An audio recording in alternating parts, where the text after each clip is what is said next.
WCNC Charlotte, this is Flashpoint. Thanks for joining us here on what is a special edition of Flashpoint. I'm Ben Thompson. This week, we are looking back at the big year in politics, from investigation into Charlotte City staff to a historic election across the country. Over the next 30 minutes, we'll share with you some of the news-making moments from here on Flashpoint and from the dedicated reporting of our WCNC Charlotte team. First up, this upcoming week, Senator-elect Ted Budd will take office. We sat down with him back in October as he was fighting to keep North Carolina's Senate seat red. What would your plan be to help decrease inflation while acknowledging this is not a U.S.-specific problem? Inflation is a worldwide problem right now. So you have essentially two sides of the equation. You have the interest rate side, which of course the Fed's going to chase that until they slow down the economy enough. But go back to the definition of what inflation is from Milton Friedman: too much money chasing too few goods. And so the Fed's going to do what they can on the interest rate side to slow down the demand.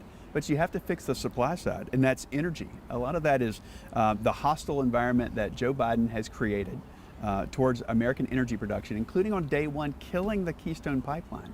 Not only did that kill 10,000 jobs and more after that, it created a mismatch between the supply that they have of energy in Canada and our refining capacity in the U.S., which would have gone right out to people's gas tanks. It would have lowered the cost of fuel. It would have allowed groceries to get to store cheaper. It would allow farmers to plant less expensively and get food to market even less expensively. So again, we've got to get back to pro-energy. We've got to allow people to get back to work and not discourage work.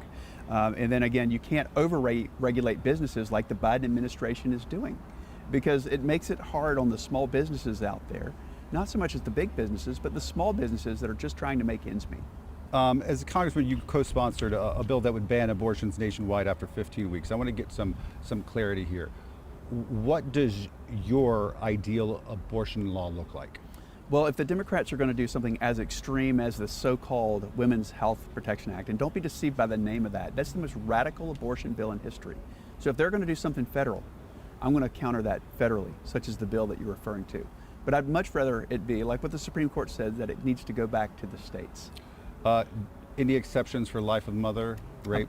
I've always, look, I'm pro-life, and I have been long before politics, and I've always been about supporting life, including the life of the mother. Exception for rape? About the life of the mother. Okay. Made a lot of news with that interview. Ted Budd is not the only one heading to Washington this week. Charlotte Congresswoman Alma returning to the House for her 5th term. Back in June, we spoke to the Congresswoman about one of the biggest stories of this past year. At the time, the U.S. Supreme Court had just overturned Roe v. Wade. She shared with us her thoughts on what it means for the country. How comfortable, how confident are you that abortion will remain legal in North Carolina? Well, I just believe that women are going to stand up, people, men and women. So, I mean, a lot of it's going to depend on, I guess, who's in the legislature.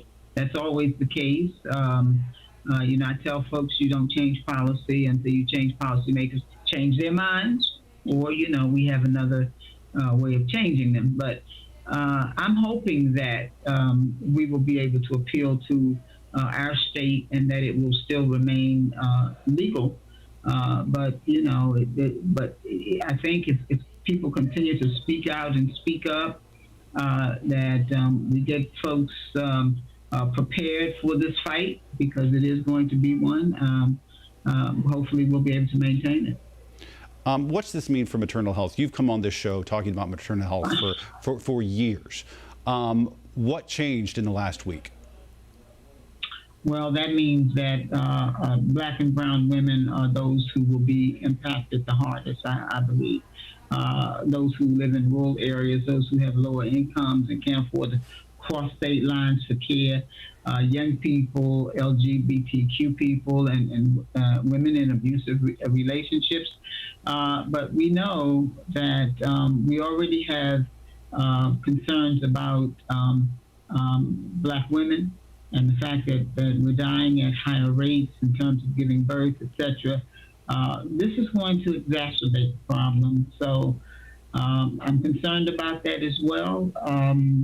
If you have the funds, if you can travel, and that kind of thing, then you don't have to worry. But so many people don't have that and won't have it. And so it's going to impact these women probably at greater degrees than others.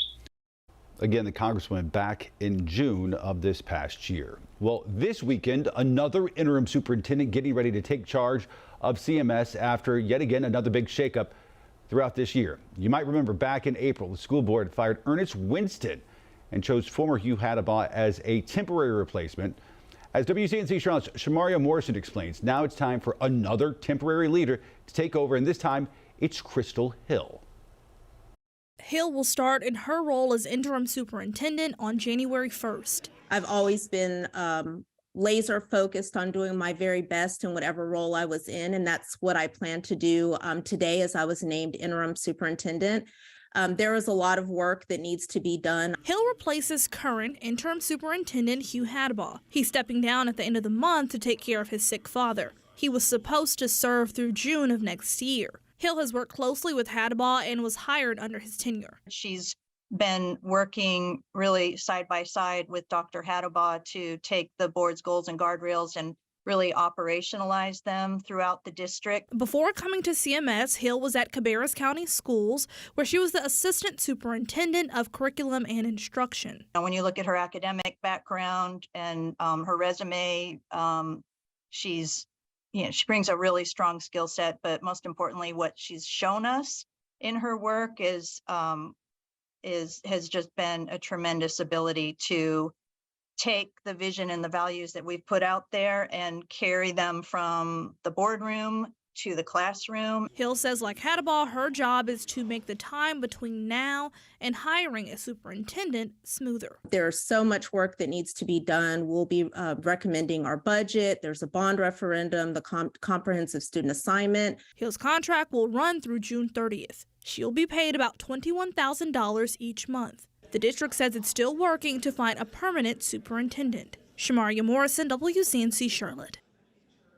The election's proving big for North Carolina Republicans. State leaders now planning their 2023 agenda. That's coming up next, right here on Flashpoint.